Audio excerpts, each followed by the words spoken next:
Você sabia que o Antigo Testamento faz mais de 300 profecias em relação a Jesus Cristo?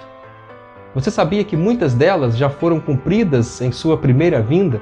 E com certeza aquelas que ainda não foram cumpridas hão de ser cumpridas no seu retorno? Você sabia que a probabilidade de uma única pessoa cumprir em si mesma esse número imenso de profecias é mínimo?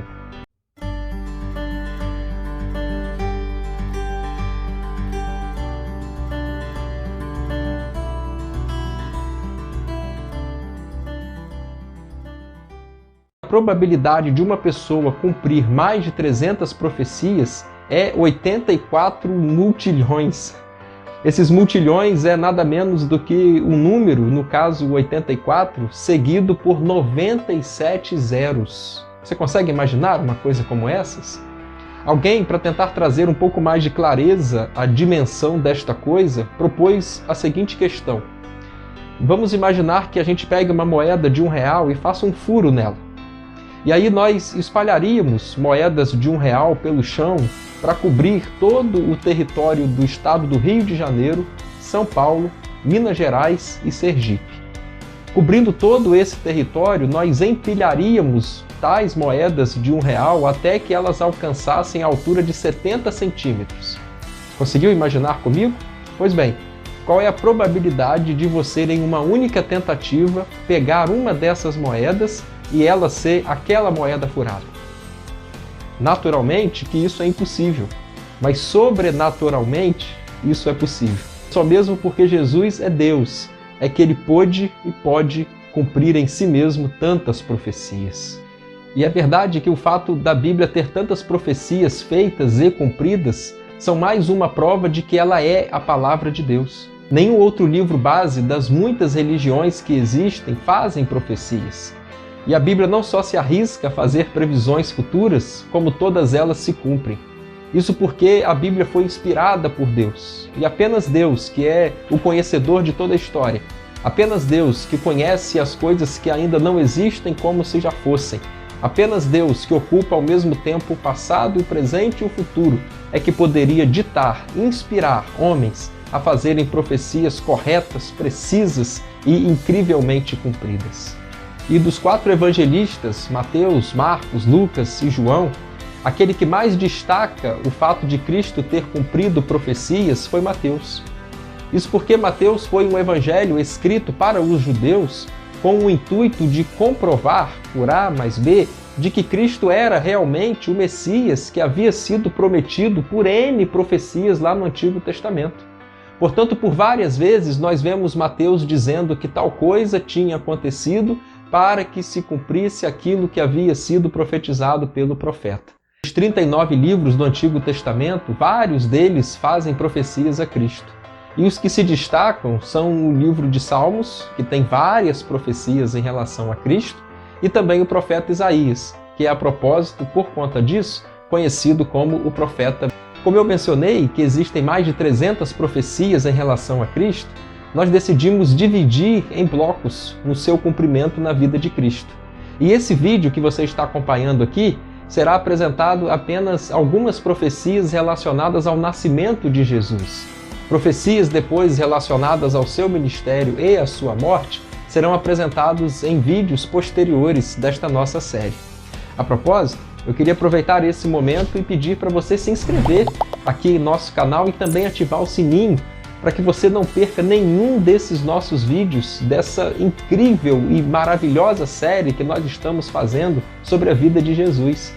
E eu espero que você esteja curtindo também essa nossa conversa aqui, e como prova disso eu queria que você desse um like. Eu queria mostrar para você 10 profecias do Antigo Testamento que Jesus cumpriu nos dias do seu nascimento. A primeira profecia que eu quero destacar com você é aquela que afirma que Jesus haveria de ser o Filho de Deus. É interessante que Davi, mesmo tendo vivido cerca de 1000 anos antes de Cristo, fez essa profecia. E de fato não havia ser humano na história da humanidade capaz de ser o salvador dela. Apenas Deus, que é impecável, apenas Deus, que é absoluta e perfeitamente santo, poderia ser o salvador da humanidade. A segunda profecia que Jesus cumpriu em seu nascimento é a que ele seria o descendente de uma mulher. E chama a nossa atenção que essa profecia foi feita pelo próprio Deus no comecinho da história da humanidade, anunciando que haveria um descendente da mulher que um dia viria e esmagaria a cabeça da serpente.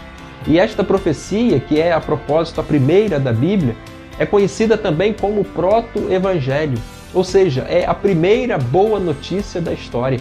Porque Deus havia criado o mundo e a humanidade perfeitos, só que houve falha, só que houve o pecado. E nem tudo estava perdido, pois Deus já estava providenciando a nossa salvação.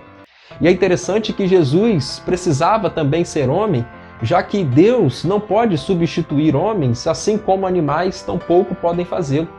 E aí Jesus, então, que é ao mesmo tempo Filho de Deus e ao mesmo tempo Filho dos homens, ele pôde assumir essas duas naturezas, a divina e a humana, e ser o único capaz, então, de se tornar o mediador entre Deus e os homens. Outra profecia cumprida por Jesus é a que ele seria descendente de Abraão. Deus disse que na sua descendência todas as famílias da terra seriam benditas. É claro que esta referência de Cristo nessa profecia e promessa feita a Abraão foram cumpridas lá em Jesus. E era necessário, então, que para que Jesus viesse a esse mundo, ele pertencesse a uma família, pertencesse a um povo esse que foi preparado pelo próprio Deus durante 2000 anos. Ainda no livro de Gênesis, nós encontramos mais uma profecia relacionada aos ancestrais de Cristo, que foi a feita por Jacó, quando ele abençoou cada um dos seus 12 filhos, e ele proferiu especificamente uma bênção para Judá. E disse que sairia um leão da tribo de Judá, alguém que seria forte e que governaria com um cetro de justiça. De fato, Jesus veio a ser, conforme o Apocalipse vem afirmar, o leão da tribo de Judá. Também tinha sido prometido pelo próprio Deus a Davi, cerca de 1000 anos antes de Cristo, de que haveria um descendente de Davi que estabeleceria um trono cujo reino seria eterno. E naturalmente que esta profecia se cumpre na pessoa de Cristo, pois no decorrer da história entraram e saíram reis, tronos foram estabelecidos e destruídos, impérios surgiram e viraram cinzas, mas Cristo surgiu e estabeleceu o seu reino eterno, o seu reino absoluto, o seu reino sobre todos os homens, sobre toda a criação, sobre todos os principados e potestades, inclusive. O profeta Isaías, mesmo tendo vivido cerca de 700 anos antes de Cristo, também já havia profetizado que o nascimento do Messias seria a partir de uma virgem.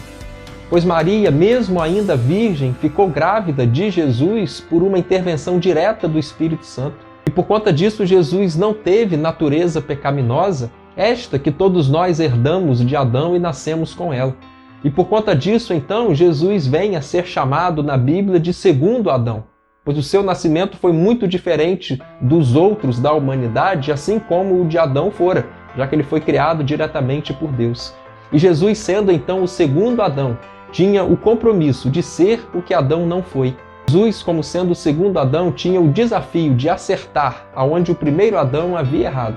E louvamos a Deus, porque Jesus se tornou o segundo Adão, o suficiente, e assim chamado na Bíblia também de último homem, porque depois dele não precisaria de mais nenhum outro, porque Cristo fez o que precisava ser feito.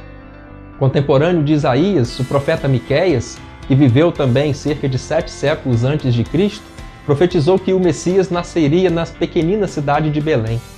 E aqui é uma proposta muito interessante, porque sabemos que José e Maria, os pais de Jesus, não moravam em Belém. E acontece que poucos dias antes de Maria completar os seus tempos de gestação, surgiu um decreto do imperador romano para que cada um fosse se cadastrar na sua cidade natal.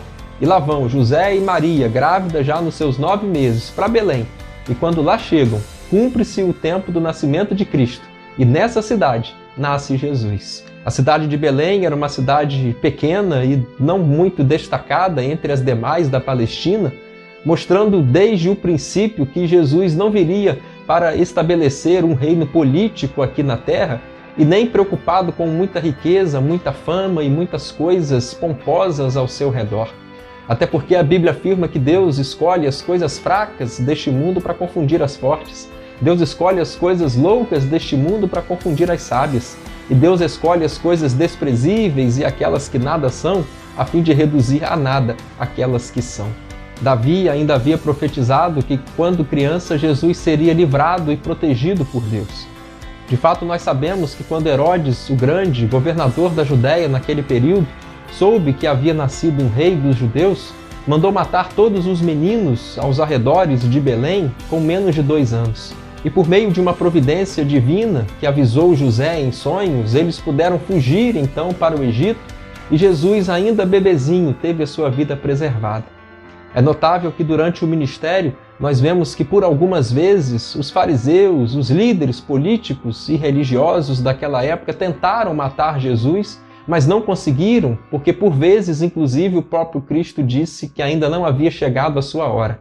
Porém, quando tudo estava completo, quando todas as profecias já estavam caminhando para o seu cumprimento, Jesus finalmente se deixou ser entregue. Jesus finalmente deu a sua vida em nosso lugar, morrendo apenas na hora certa, apenas no tempo estabelecido, apenas após ter cumprido tudo o que ele viera aqui na terra para fazer.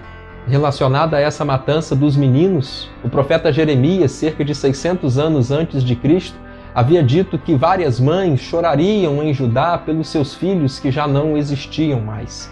E de fato, várias mães choraram na Belém, lá do primeiro século, quando seus filhos foram mortos por aquele intuito maligno de Herodes. E é muito curioso pensar que Jesus, que veio a este mundo para morrer por várias pessoas e salvar aquelas que nele crescem, teve naquele primeiro momento algumas crianças que morreram no lugar de Jesus. E o profeta Oséias, cerca de 700 anos antes de Cristo, profetizou que do Egito o seu filho seria chamado. Da mesma forma como a nação de Israel um dia foi chamada do Egito, lá sob a liderança de Moisés, e deu início a um novo tempo na história do povo de Deus, assim também Jesus, quando pequeno, naquela fuga que fez para o Egito para fugir da matança das crianças lá em Belém, quando Herodes morreu, do Egito Jesus foi chamado. Percebe como que a Bíblia é um livro maravilhoso e incrível? Como que séculos antes de um evento acontecer, ele é predito e depois cumprido com precisão? Louvamos a Deus porque a sua palavra é confiável. Louvamos a Deus porque Ele é fiel para cumprir as suas promessas. Louvamos a Deus por Jesus Cristo, que é, de fato, o Messias prometido. E só o seu nascimento já vem comprovar para nós que pelo menos 10 profecias foram cumpridas neste tempo inicial. Eu espero que você tenha curtido esse vídeo, peço que você deixe aqui algum comentário e também que você continue nos acompanhando nessa série sobre a vida de Cristo. Eu espero você no nosso próximo vídeo. Que Jesus Cristo abençoe a sua vida. Um grande abraço, até a próxima.